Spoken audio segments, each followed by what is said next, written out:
Okay, चलो। तो कल हमने किया था डाइलेक्ट्रिक के बारे में। तो डाइलेक्ट्रिक का एक कांस्टेंट है जिसको हमने बोला dielectric constant, but there is another constant which is similar to dielectric constant, almost same होते हैं। डाइलेक्ट्रिक कांस्टेंट तो ये कहता है कि उसके अंदर इलेक्ट्रिक फील्ड जो सर्वाइव करेगा वो कितना होगा, उसको फाइंड करने का काम आता है। लेकिन उसकी पोलराइजेशन कितनी हुई ये हमें नहीं बताता। तो उसकी पोलराइजेशन के बारे में हम देखेंगे कि कौन सा फैक्टर है जो उसकी पोलराइजेशन को डिसाइड कर रहा है। ओके, चलो। तो that thing is known as electric susceptibility.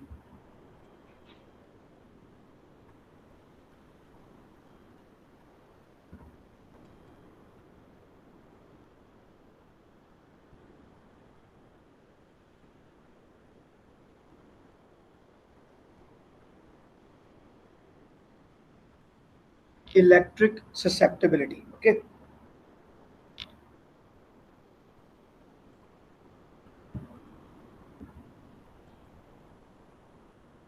Okay, तो अब देखो, अब पोलराइजेशन तक हम पहुंचना चाहते हैं तो हम यहां पर लिखेंगे कंडीशन ये लगेगी यहाँ पे, now if electric field is not very large, ठीक है, polarisation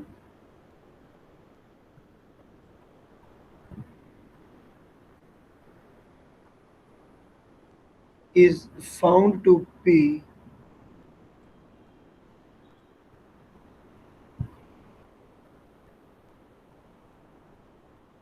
directly proportional to electric field। तो सबसे पहली बात तो ये आ गई कि polarization is directly proportional to electric field. अब इसमें हमारे पास जो कांस्टेंट आएंगे उनको हम लिख सकते हैं ऐसे, the polarization will be equal to epsilon naught into this, इसको बोलते हैं चाई, ठीक है, C H I.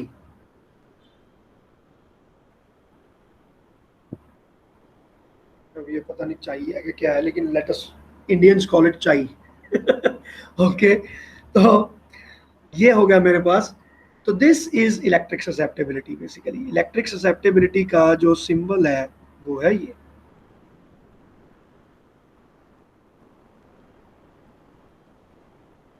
This this is electric susceptibility.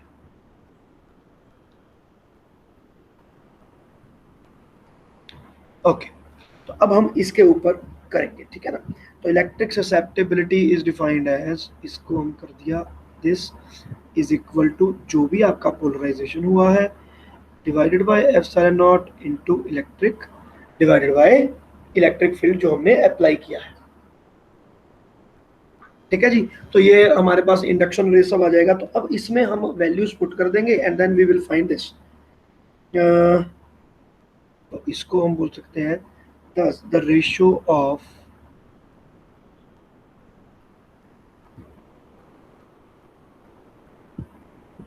Polarisation to epsilon naught times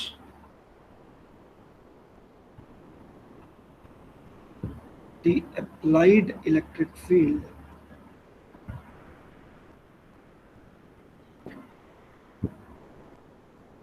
is called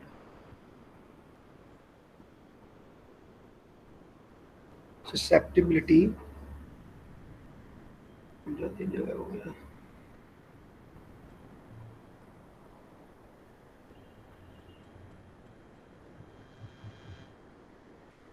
susceptibility of the electric, ठीक है। तो जाई जिसका ज्यादा होगा उसको हम कहेंगे कि भाई कम इलेक्ट्रिक फील्ड से भी पोलराइजेशन बहुत अच्छा हो जाएगा। ऐसा हमारी मैथमेटिक्स बोलती है यहाँ पे कि अगर मैं इसको कांस्टेंट कर दूं तो इलेक्ट्रिक फील्ड जितना कम है पोलराइजेशन उसका उतना ही ज्यादा हो जाएगा, क्योंकि हमें जाई कांस्टेंट चाहिए। तो अगर मैं इलेक्ट्रिक फील्ड को कांस्टेंट कर दूं तो जिसका जाई ज्यादा है पोलराइजेशन उसकी ज्यादा हो जाएगी।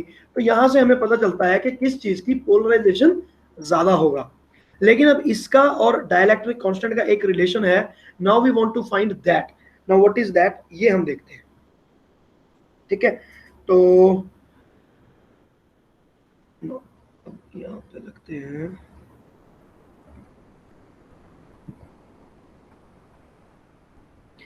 अब ये आ गया जाई इज इक्वल टू पी।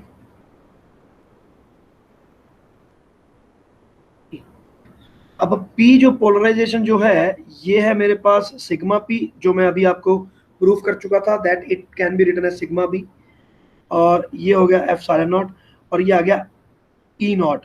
तो इसको मैं लिख सकता हूँ सिग्मा, जो मैंने E अप्लाई किया था, सिग्मा बाय एप्सिलॉन नॉट।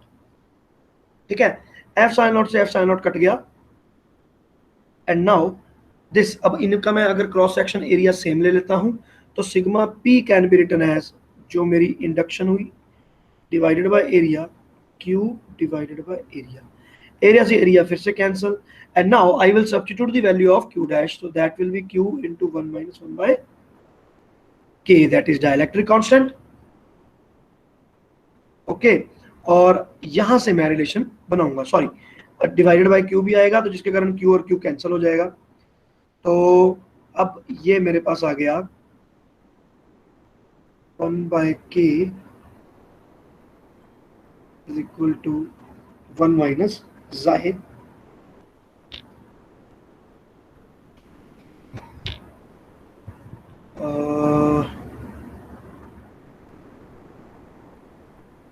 क्यों कैंसिल 1 by K,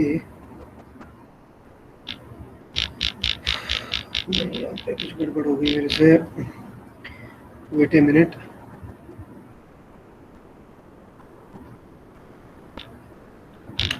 चलो इसमें ई आपने लिया, ओके सॉरी, ये जो ई है ये है electric field existing inside the dielectric, I am sorry, ये जो directive potential to E inside, या फिर इसको आप लिखो ई एम। ओके, तो ये बन गया आपके पास E M, medium E M.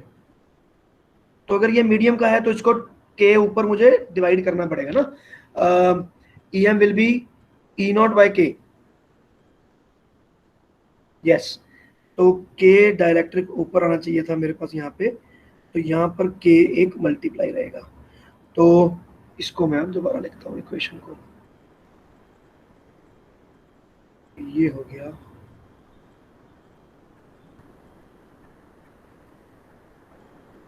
This employees k is equal to 1 plus xi, yes exactly। तो ये हो गया मेरे पास इन दोनों का रिलेशनशिप। तो this is called susceptibility. So electric field is not where the polarisation found to be directly proportional to E M. तो यहां पर हम लिखेंगे the electric field inside the dielectric.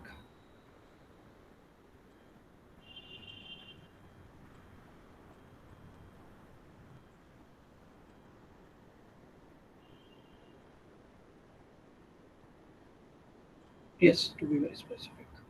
लो ठीक है बेटा, इसको देख लो आप अच्छे से, अगर कोई डाउट आ रहा है तो बता दो मुझे। No sir. चलो, बड़ी बुक्स में इसका थोड़ा सा ना डेरिवेशन डिफरेंट है ये वाला, तो वो भी मैं आपको बता देता हूँ। उसमें ये होता है कि this is equal to polarisation divided by epsilon naught E M.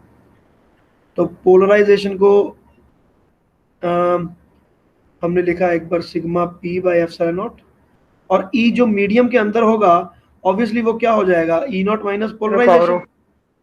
हाँ बेटा बोलो।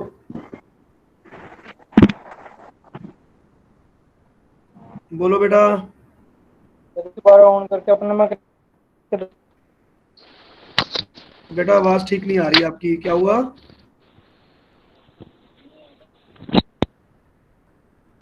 म्यूट कर लो, अगर आप हमसे बात नहीं कर रहे हो तो म्यूट कर लो। तो ये चीज आ गया, ठीक है ना।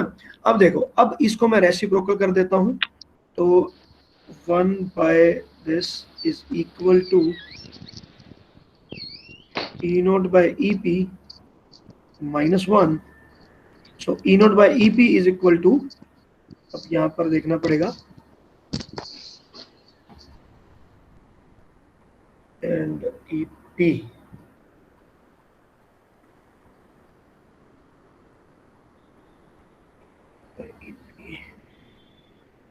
2 मिनट, थोड़ा सा ये कंफ्यूज कर देता है, ई नोट बाय ईपी, इसलिए मैं इस मेथड में पहले आ नहीं रहा था, बिकॉज ये थोड़ा कंफ्यूजिंग है, ये वाला मुझे थोड़ा सा इजी लगता है। ई मीडियम जो है, आप ऐसा करो, मीडियम को ई नोट बाय के लिख देते हैं, अगर ई नोट बाय के,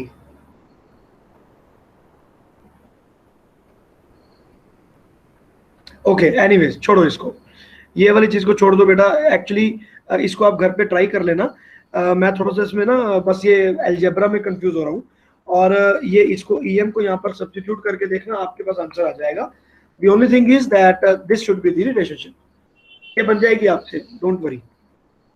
चलो जी, तो ये हो गया आपके पास ससेप्टेबिलिटी। तो अब हमारा जो नेक्स्ट टॉपिक है वो टॉपिक है dielectric inside the electric field. तो डाइलेक्ट्रिक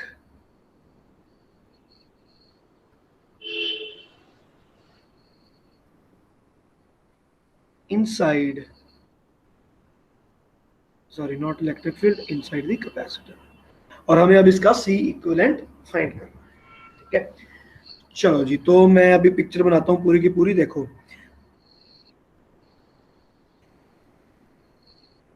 देखो, पहले जो मैंने गलती की थी, कैपेसिटर को मैंने थोड़ा सा मोटा बनाया था, तो अब मैं कैपेसिटर की जो ये प्लेट्स, इन प्लेट्स को पतला बना रहा हूँ, और let us say there is a dielectric that is placed inside, this is that dielectric, ठीक है, दिस इज द डाइलेक्ट्रिक। और चलो इसको ऐसे करने की रिक्वायरमेंट, ठीक है। और बच्चों म्यूट करना पड़ेगा किसी को, आवाज आ रही है तो जिसका भी अनम्यूट है वो म्यूट कर ले प्लीज।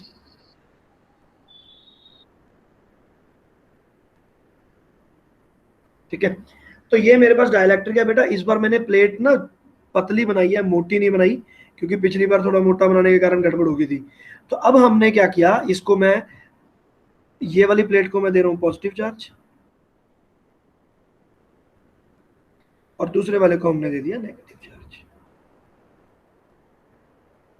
अब ये पॉजिटिव और नेगेटिव मैंने लिखा ऐसे है, उसका मतलब ये नहीं है कि प्लेट की दूसरी साइड पे है, ये प्लेट के ऊपर है, and it is shared on both of the sides, okay.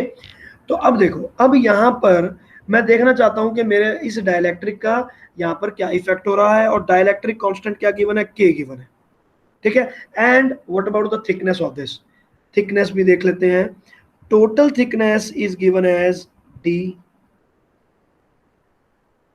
and the thickness of this dielectric is given as d। ये चीज होगी। अब हम देखना चाहते हैं क्या होगा। तो देखो बेटा, अब इस केस में क्या होता है, सबसे पहली बात तो हमें तो total electric field, total potential हमें फाइंड करना है। मान लो the total potential difference between the upper plate and the lower plate is v। तो अगर मैं इसको v मान लेता हूँ, टोटल पोटेंशियल डिफरेंस मान लेते हैं कि यहाँ पर पोटेंशियल डिफरेंस v1 था, यहाँ पर v2 था, और यहाँ पर v3 था, ठीक है। और इनमें जो इलेक्ट्रिक फील्ड था वो कैसे था वो भी देख लेते हैं। पहले वाले केस में जो इलेक्ट्रिक फील्ड आएगा, let me call it E not, इसको भी हम बोलते हैं ई नॉट, तो इसको मैं बोलूंगा ई एम, जो मीडियम के अंदर है, ठीक है ना, डाइलेक्ट्रिक के अंदर है, उसको ई एम बोलेंगे। अब हमें पता है कि E M is equal to E naught by K, that we have established already. तो now what we will do, now if the total potential difference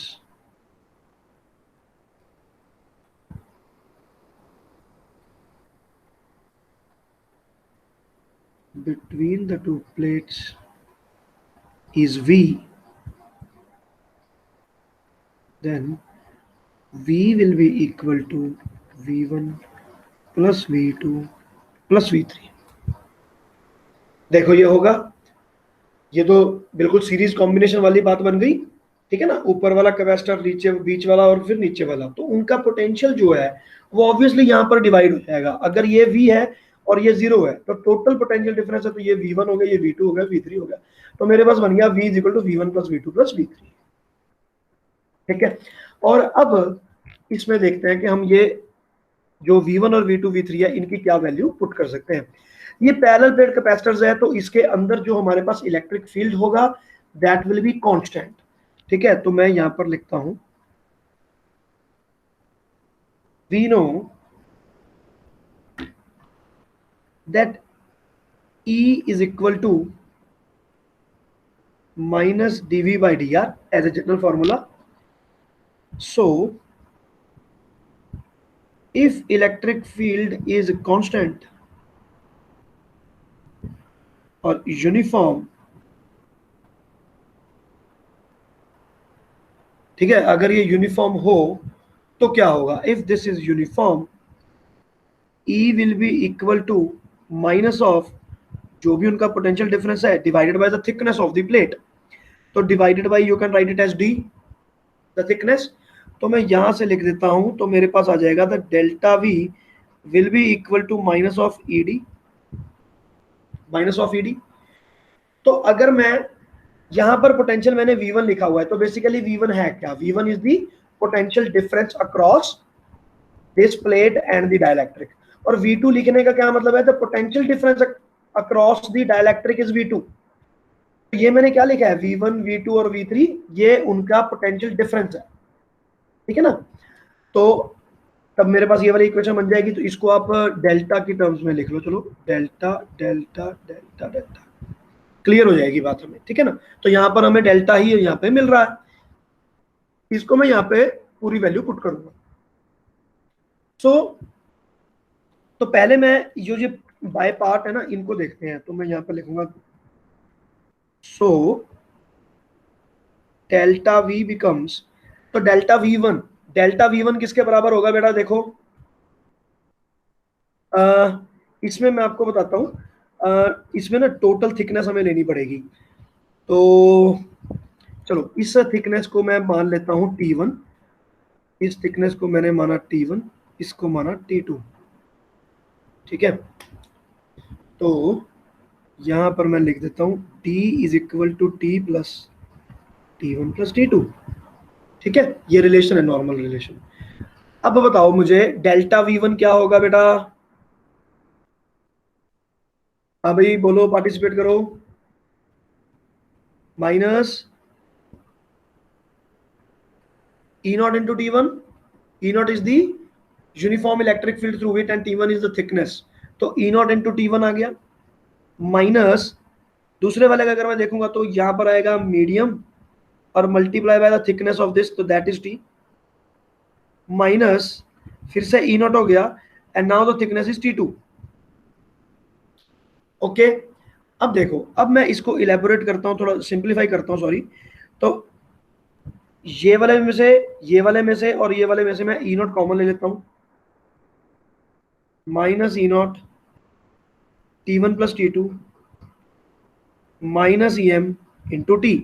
तो EM मुझे पता है, E नॉट बाय K लिख सकता हूँ, T is the thickness of the dielectric. बस अब मैं यहाँ पे वैल्यू सब्स्टिट्यूट करूंगा। दूसरी चीज, यहाँ से मैं T1 प्लस T2 का सब्स्टिट्यूट करूंगा, तो यहाँ से मैं लिखता हूँ कि T1 plus T2 will be equal to D minus T, so this will be substituted here. तो मेरे पास ये आ गया minus of E naught into D minus T, minus EM को मैं लिख सकता हूँ E naught by K into E naught by K into T, ठीक है। T मेरे पास थिकनेस है which is already given to me in the question कह लो या इन द डेरिवेशन कह लो, स्टार्टिंग में गिवन था, तो जिसके कारण मैंने इसको T को मैं T की टर्म्स में लिख सकता हूँ। तो this is equal to the total potential difference. अब मैं टोटल पोटेंशियल डिफरेंस का क्या कंसेप्ट करूंगा, अब इसको देखते हैं। टोटल पोटेंशियल डिफरेंस मैं जब यहाँ पे लूंगा तो मैं मान लेता हूँ कि मेरे पास सिर्फ एक ही कैपेसिटर लगा हुआ था विच वाज C इक्विवेलेंट, एक ही कैपेसिटर लगा हुआ है C इक्विवेलेंट, मैं उसका नाम रख दूंगा, ठीक है। और या फिर मैं ऐसा करता हूँ, हाँ ठीक है, C इक्विवेलेंट मैं यहाँ पे कर सकता हूँ, ठीक है। और इसको आप ऐसा करो, डेल्टा V ही रखो, total potential difference delta V ही आप रख लो यहाँ पे, ठीक है। तो अब यहाँ पे E नॉट का देखते हैं, E नॉट की टर्म हम सब्स्टिट्यूट करेंगे। सो डेल्टा V, अब E नॉट तो मेरे पास देखो, E नॉट को कैसे मैं फाइंड करूंगा, E नॉट यूनिफॉर्म है, तो E naught will be written as sigma by A. तो मैं इसको लिख सकता हूँ कि जो भी मैंने चार्ज दे रखा है, ठीक है, divided bye A into F sine not. बेटा देखो ये चीज आपको क्लियर हुई कि नहीं हुई, बोलो। Yes sir. इलेक्ट्रिक फील्ड क्या हो जाएगा, sigma by epsilon naught होगा, तो Q by A epsilon naught, उसको मैंने यहाँ पे सब्स्टिट्यूट कर दिया।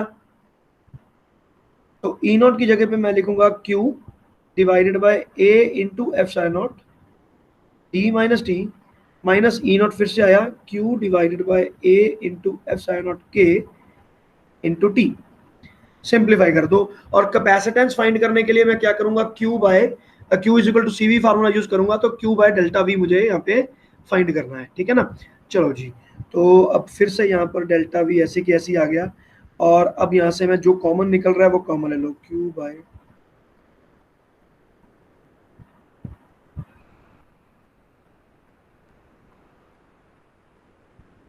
B very careful for algebra, कहीं पे भी गलती ना हो, ठीक है।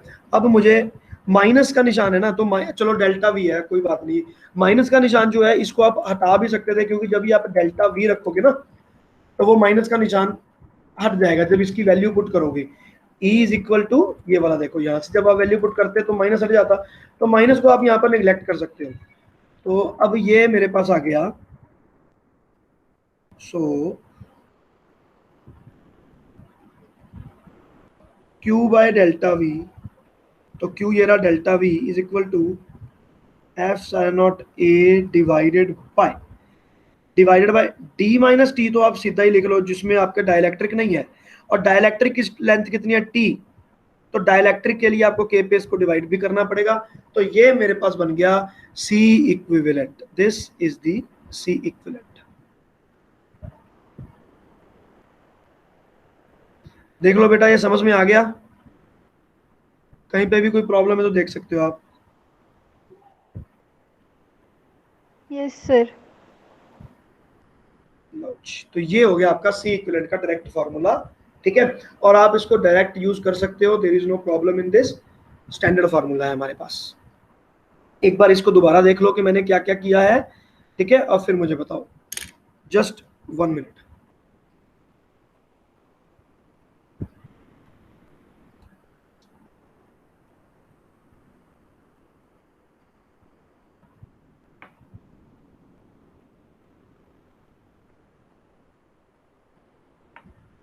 Is it okay? मेन बात यहां पर सिर्फ ये है कि ये चीज नहीं भूलनी है आपने कि this is equal to E naught by K, ये चीज मैंने डायरेक्ट यहां पर सब्स्टिट्यूट किया है, बस ये चीज अगर आप भूल गए तो गेम खत्म हो गई, अगर आप ये चीज भूल गए तो इसको नहीं भूलना आपने, ठीक है। चलो चलो, अब चलते हैं इसके आगे, अब इसके कुछ हम करते हैं special cases.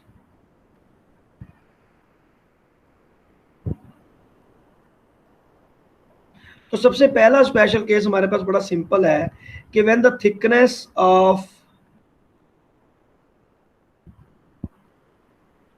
Dielectric is equal to the distance between the plates।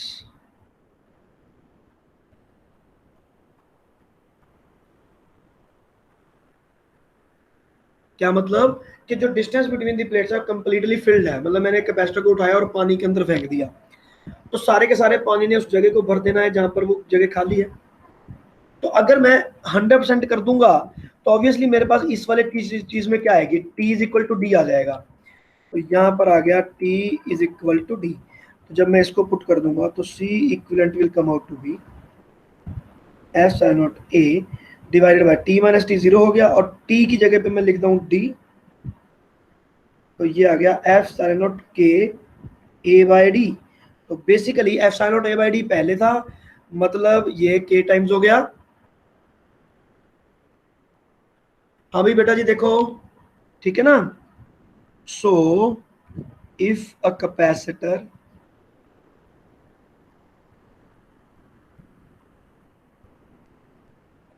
of capacity C naught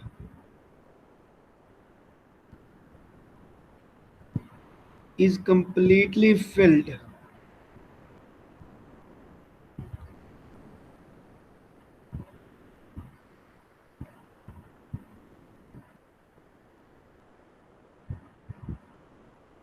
of dielectric constant K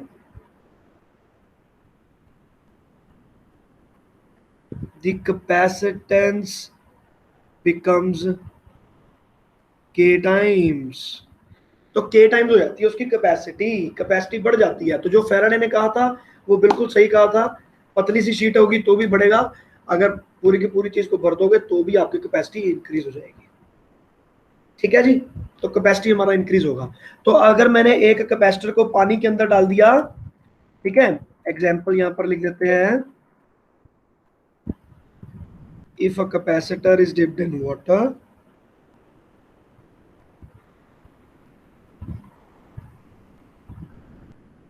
completely dipped,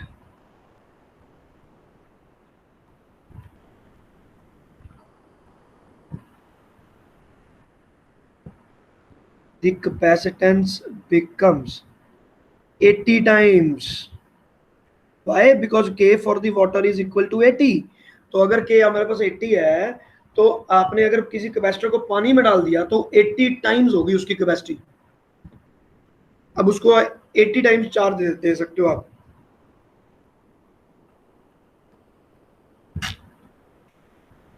This is the effect of dielectric। Now case number 2, अगर मैं मेटल यूज कर लूं, if a slab of metal is inserted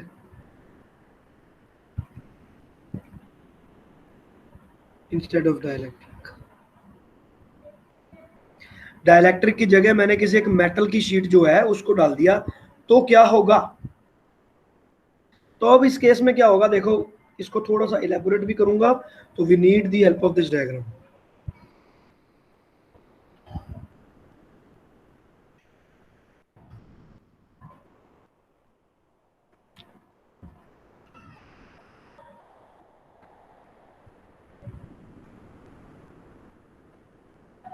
ठीक है, अब देखो अगर मैं इसको ऐसे रखता हूं, ठीक है ना, और यहां पर मैं चेंजेस क्या करूंगा, मेरे पास जो ये मेरी स्लैब है, ये इसमें अब मेरे पास डाइलेक्ट्रिक की वैल्यू जो है वो हो जाती है infinity. For metal K is infinite. When metal K is infinite तो मेरे पास ये इसमें क्या क्या चीजें चेंजेस क्या होंगी, अब आप पहले तो आप ये समझो। तो मैं पहले तो फॉर्मूला अप्लाई करते हैं, ठीक है ना। तो बाय फॉर्मूला मेरे पास क्या आएगा, C equivalent is equal to epsilon naught A divided by T minus T plus T by K।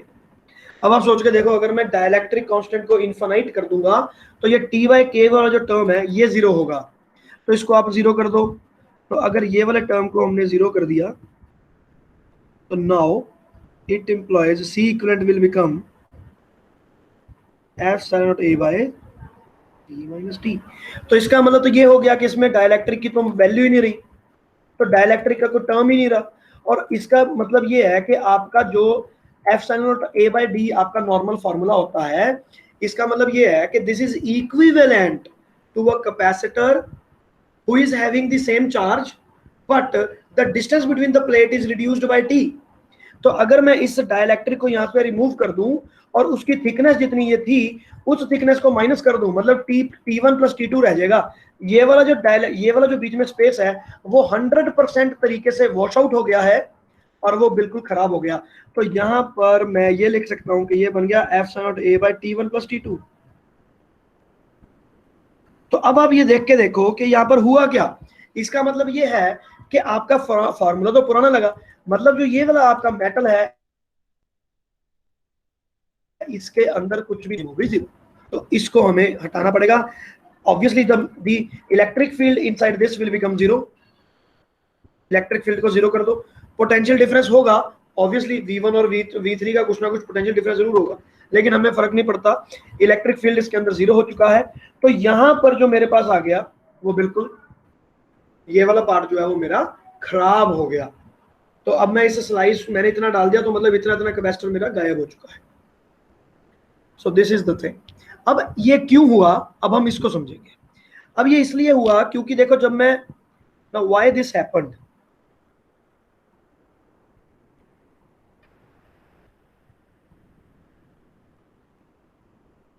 अब इसमें मैं ये बात बोलूंगा कि क्योंकि मेटल के लिए k is equal to infinity, so what will be the induced charge. अब देखो, अगर आप इंड्यूस्ड चार्ज देखोगे तो वो आएगा ये, तो ये हो गया 0, तो ये तो फिर Q के बराबर ही हो गया। तो इंडक्शन 100% हो गई। इसका मतलब क्या है, वापस आ जाओ अभी यहाँ पे डायग्राम पे। इसका मतलब ये है कि इस केस में मेरे पास यहाँ पे माइनस इकट्ठा हो गया और यहाँ पे प्लस इकट्ठा हो गया, एंड दैट इवन सेम। तो यहां पर हो गया माइनस क्यू और यहां पर हो गया प्लस क्यू, इसमें कोई डाउट नहीं है। अब आप इसमें पोलराइजेशन देखो, इसमें पोलराइजेशन अब इसकी इनफाइनाइट होगी, पोलराइजेशन इसकी बेस्ट होगी, ठीक है ना। तो इतनी अच्छी पोलराइजेशन अगर हो गई तो फिर हुआ क्या, इलेक्ट्रिक फील्ड देखो अब आपका क्या है। अब एक तो आ गया ये वाला इलेक्ट्रिक फील्ड, तो ये वाला तो ई नॉट है। और अगर मैं दूसरे इलेक्ट्रिक फील्ड की बात करूं जो यहां पर ईपी करके था, वो आ गया ये, तो ये आ गया ई नॉट। अब आप सोच के देखो कि ईपी क्या है, क्या ये माइनस ई नॉट के बराबर नहीं है, क्योंकि चार्ज दोनों का सेम है। तो ये बिल्कुल equal and opposite electric field जो है वो इसके अंदर इंड्यूस हो जाएगा। अगर ये इसके अंदर इलेक्ट्रिक फील्ड इंड्यूस हो जाएगा तो total net electric field inside the metal will be 0। तो यहां पर मैं ये लिख सकता हूं कि जो मेरे पास नेट इलेक्ट्रिक फील्ड है वो 0 हो गया, ठीक है। तो मैं यहाँ पे लिखा EP will be equal to E naught. This implies E net will be equal to E naught minus EP, that will be equal to 0. तो इलेक्ट्रिक फील्ड मेरा 0 हो गया, ठीक है ना। तो यहां से भी आपके पास ये निकल के आता है कि इट मींस के K is equal to infinity anyways।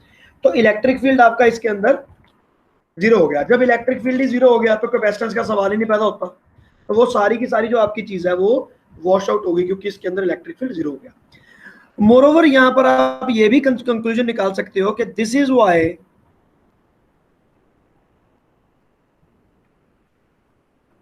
Electric field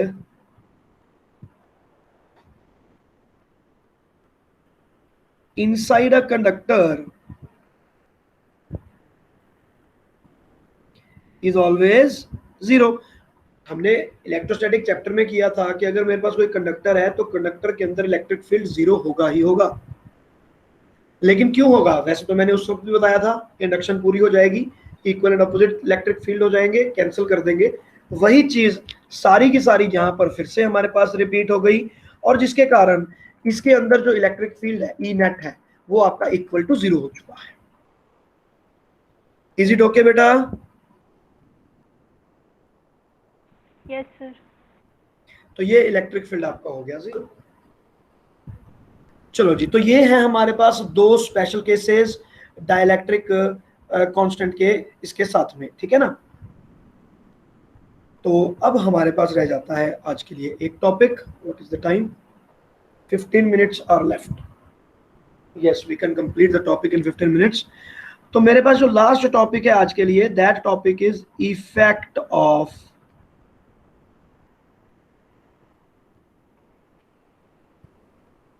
dielectric. अब आप लोगों के मन में आएगा, अच्छा इफेक्ट तो अभी रह ही गया है, अभी तक जो पढ़ रहे थे वो इफेक्ट नहीं था क्या? वो भी इफेक्ट है, लेकिन अब किसी टॉपिक को कोई नाम तो देना ही है ना, तो इसलिए हमने नाम दे रखा है उसको इफेक्ट ऑफ डाइलेक्ट्रिक। ओके, तो इसमें हम करते क्या है, ये वाला जो पार्ट है ना, this is very important from numerical point of view, from objective point of view, क्योंकि इसमें से क्वेश्चन आएगा ही आएगा। अगर कैपेसिटेंस में से आया तो इसमें से 80% चांसेस है कि इसी में से आएगा। इस तरह से होता है system.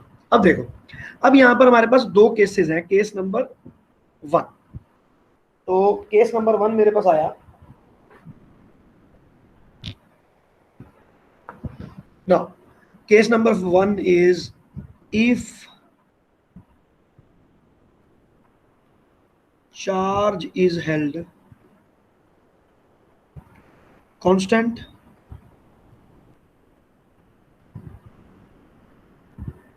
Battery is disconnected, and नहीं है यहाँ पे ना, और आएगा क्योंकि ये दोनों बातें एक ही है। अगर आपने बैटरी डिस्कनेक्ट कर दी, battery is taken to be the source and the sink of charge. Charge निकलेगा कहां से? बैटरी से। जाएगा कहां पे? बैटरी के अंदर। रास्ते में जो भी मिल गया उसके टकराते हुए जाएगा, दैट्स इट। तो हमने बैटरी को डिस्कनेक्ट कर दिया, इसका मतलब ये हो गया कैपेसिटर के अंदर जितना चार्ज चला गया वो चार्ज हो गया भाई। ठीक है, तो अब देखते हैं कि क्या होगा यहाँ पे। So now this is kind of a special case. Okay, तो इनमें क्या होगा, इसको हम वेट अ मिनट, एक सर्किट को सोचने दो मुझे। Charge is held constant, battery is disconnected. चलो, तो अब मेरे पास लेट से ये है मेरा सर्किट।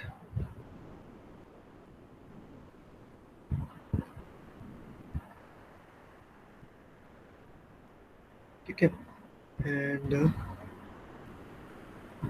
एक कैपेसिटर मेरा यहाँ है, एक कैपेसिटर मेरा यहाँ है, और यहाँ पर है मेरी की।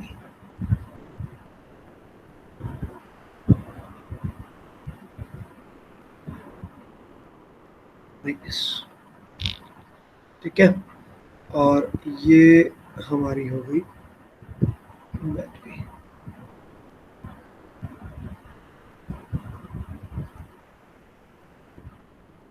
ठीक है, अब ये हमारी होगी बैटरी।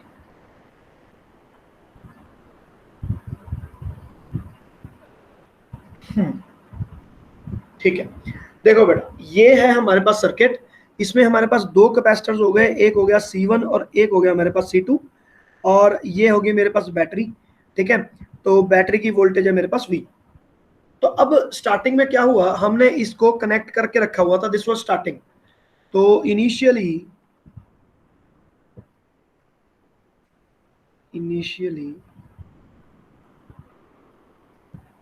ठीक है, की इज ऑन। तो नॉर्मल सिस्टम है, की हमारे पास ऑन है। तो ये जो हमारे पास वोल्टेज है ये दोनों कैपेसिटर्स को लगा हुआ है, and you can see that this is what, a parallel connection. तो एक बहुत ही नॉर्मल पैरेलल कनेक्शन हमारे पास कैपेसिटर्स का बन गया। There is no if no but, simple capacitor का हमारे पास सिस्टम बना। अब यहां से हमारे पास इसके अक्रॉस वोल्टेज डिफरेंस क्या हो गया, V, और C2 के अक्रॉस वोल्टेज डिफरेंस क्या हो गया, वो भी V हो गया। बेटा इनको ना जो ये सर्किट्स हैं इनको हम डिटेल में करेंगे आगे करंट एंड इलेक्ट्रिसिटी में। उस वक्त आपके जो भी कुछ छोटे मोटे डाउट हैं दिमाग में कि सर ये पोटेंशियल डिफरेंस ऐसे कैसे चला जाता है, क्यों चला जाता है, बहुत ही ज्यादा गहरे डाउट्स हैं अगर, तो उनके लिए आप बस एक चैप्टर का और वेट कर लो। अगले चैप्टर में आपका ये सारे के सारे डाउट्स 100% क्लियर होने वाले हैं। फिलहाल आप सिर्फ ये मान लो कि जो ये वायर है इसके अंदर कोई रेजिस्टेंस नहीं है। तो जब मैंने ये बैटरी लगाई तो ये वाला सर्किट, ये वाला पीछे वाला है कि नहीं हमें फर्क नहीं पड़ता। C1 के क्रॉस वोल्टेज V है और C2 के क्रॉस भी वोल्टेज V है ही। ठीक है, तो इन दोनों की चार्जिंग हो जाएगी तो क्या होगा, यहाँ पर चार्जिंग हो जाएगा दोनों का।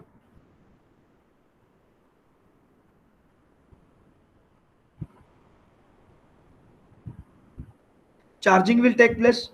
तो Q1 मेरे पास आ जाएगा C1 इंटू V, और Q2 मेरे पास आ जाएगा C2 इंटू V, क्योंकि Q is equal to CV मेरे पास फार्मूला है। तो Q1 और Q2 मैंने निकाल लिया, दोनों के दोनों कैपेसिटर्स मेरे 100% चार्ज हो चुके हैं। सुनाओ हम क्या करने वाले हैं, अब हमने इस ये जो मेरे पास की है इसको मैंने अब ओपन कर दी। ठीक है, तो नाउ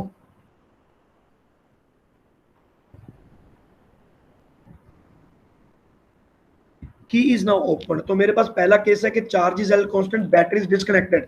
तो अब मैंने इस की को डिस्कनेक्ट कर दिया, तो नाउ व्हाट विल हैपन, अब देखते हैं। अब अगर मैंने इसको डिस्कनेक्ट कर दिया, सोर्स को, बैटरी को,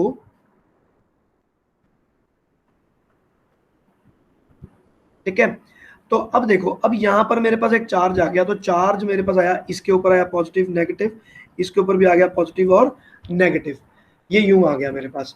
लेकिन अब मैंने इसको डिस्कनेक्ट कर दिया है, तो इसका मतलब ये है कि जो Q2 है वो तो एक कांस्टेंट वैल्यू लेकर बैठेगा अब,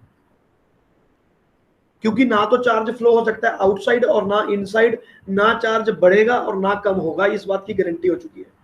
लेकिन यहां पर मेरे पास जो चार्ज है ये वाला मेरे पास है चार्ज Q1, लेकिन ये जो है अभी भी बैटरी के साथ कनेक्टेड है। अब इसके चार्ज इंक्रीज भी हो सकता है और कम भी हो सकता है, लेकिन फिलहाल यहाँ पर कुछ भी नहीं हो रहा। अब मैं यहाँ पर दो केसेस लेने वाला हूं। अब जब मैंने की ओपन कर दिया, now I am having two cases. इसके बाद आ गया मेरे पास यहाँ पे केस वन। तो केस वन आ गया, मैंने एक डाइलेक्ट्रिक ले लिया, ठीक है। Dielectric is inserted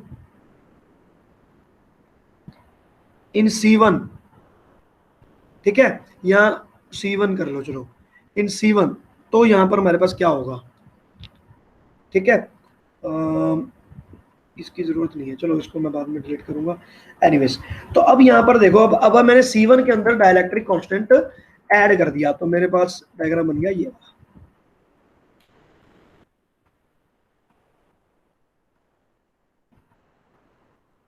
this is my first option, और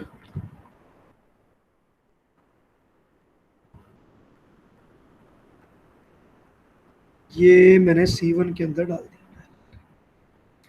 और डाइलेक्ट्रिक कांस्टेंट कितना था, वो था K। तो अब क्या होगा, मुझे अब ये बताना है कि नाउ व्हाट विल हैपन। अब देखो बेटा ध्यान से, अगर मैंने इसमें K डाला तो मेरे पास C1 डैश जो है वो क्या हो जाएगा, K टाइम हो जाएगा। मैंने अभी अभी ऊपर बताया कि अगर मैं एक कैपेसिटर को पानी में डालूंगा तो 80 टाइम्स हो जाएगा। उसी प्रकार ये कैपेसिटी इसकी इंक्रीज हो गई। अगर इसकी कैपेसिटी इंक्रीज हो गई तो C1 के अक्रॉस जो पोटेंशियल डिफरेंस है वो तो अभी भी V है। तो मैं यहाँ पे लिखूंगा कि potential difference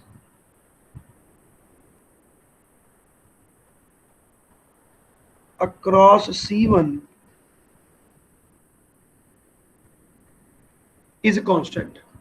potential difference constant है, तो Q is equal to CV, ठीक है।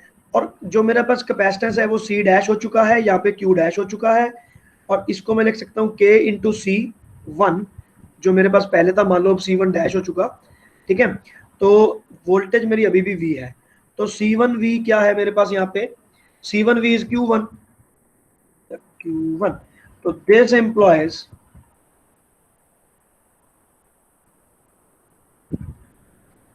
जो मेरे पास Q डैश है वो K टाइम्स हो रहा है जी Q1 का। हाँ भाई बेटा जी, अब बताओ ये बात क्लियर हुई क्या नहीं हुई, एक ये कंक्लूजन आ Yes, गया। sir. पक्का बेटा, कोई भी चीज हो अगर समझ में ना आए तो बिल्कुल झिझकने की जरूरत नहीं है, बोल देना स्टार्ट के सर दोबारा समझा दो। तो ये आ गया जी मेरे पास, तो इसका मुझे पता चल गया कि इस वाले पे ऊपर क्या बीतेगी, कैपेसिटेंस इंक्रीज हो जाएगा, वोल्टेज इसके अक्रॉस वी थी, वी है, वी ही रहेगी, क्योंकि बैटरी के साथ कनेक्टेड है। Battery will maintain that potential difference.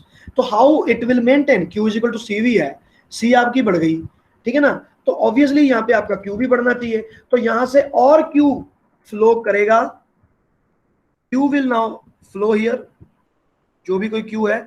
तो अब मेरे पास यहां पर एक नया क्यू बन जाएगा, ये हो जाएगा क्यू डैश, ठीक है। और जो मेरे पास कैपेसिटेंस है वो हो जाएगा C1 डैश। तो कैपेसिटेंस मेरी C1 डैश हो गई और Q हो गया Q1 डैश, लेकिन वोल्टेज यहां पर हमारे पास कांस्टेंट रहेगी। अब मैं चलता हूं केस 2 पे। This will B last for today, okay, don't worry. मुझे भी पता है ये ऑनलाइन क्लासेस में ना, लाइक 1 घंटा हो जाए तो बहुत ज्यादा हो जाता है, बट चलो। अब मेरे इस केस में मैं क्या करने वाला हूं, मैं यहां पर डाइलेक्ट्रिक नहीं डालूंगा, अब मैं C2 में डाइलेक्ट्रिक यहां पे इंसर्ट करूंगा। Dielectric is inserted in C2 now.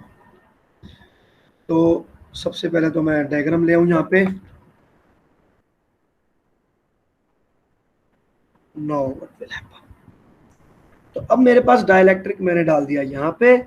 Obviously dielectric constant मेरे पास यहाँ पे किया है, तो कैपेसिटेंस तो इसका इंक्रीज होना ही होना है, इसमें तो कोई दो राय है नहीं। तो मैंने यहाँ पे लिख दिया कि E1 नाउ C2 डैश जो है वो तो आपका K टाइम्स होएगा ही होएगा। जैसे मैंने पानी वाला एग्जांपल लिया था, पानी में डाला भाई तो 80 टाइम्स हो गया, तो C2 तो आपका C2 डैश तो K C2 होना ही होना था।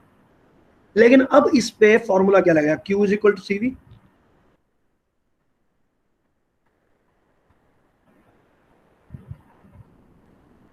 तो अर्लियर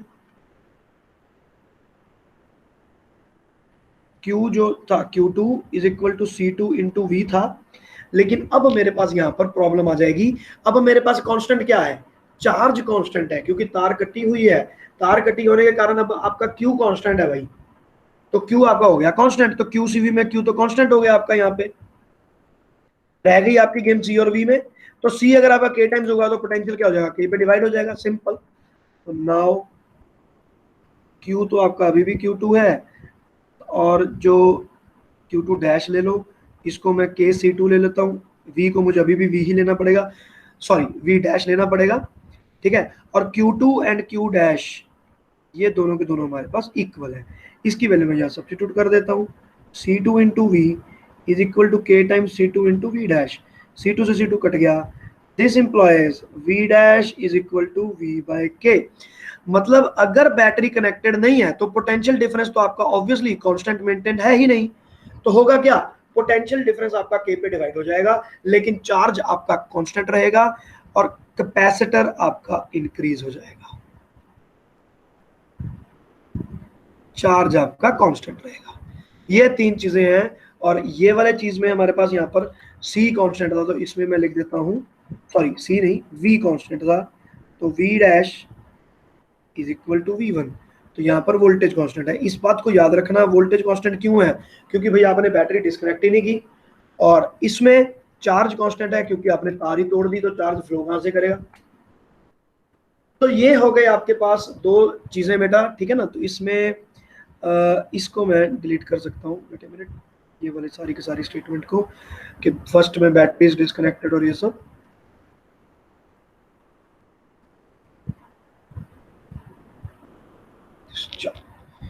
तो ये हो गया बेटा, कोई डाउट किसी को है तो बोल दो। हाँ भाई, आज का टॉपिक हम यहीं पे क्लोज करने वाले हैं। तो with this we have completed dielectric 100%, okay. उसमें अब कुछ भी नहीं बचा, आपके टाइप्स भी कंप्लीट हो चुके हैं, सिर्फ अब आपकी न्यूमेरिकल प्रैक्टिस रह गई है। जब आप daily practice problem sheet solve करोगे, आपकी वो प्रैक्टिस हो जाएगी। 100% ये चैप्टर आपके हाथ में आना चाहिए, there is no problem in that, okay. कोई डाउट है तो बोल दो बेटा।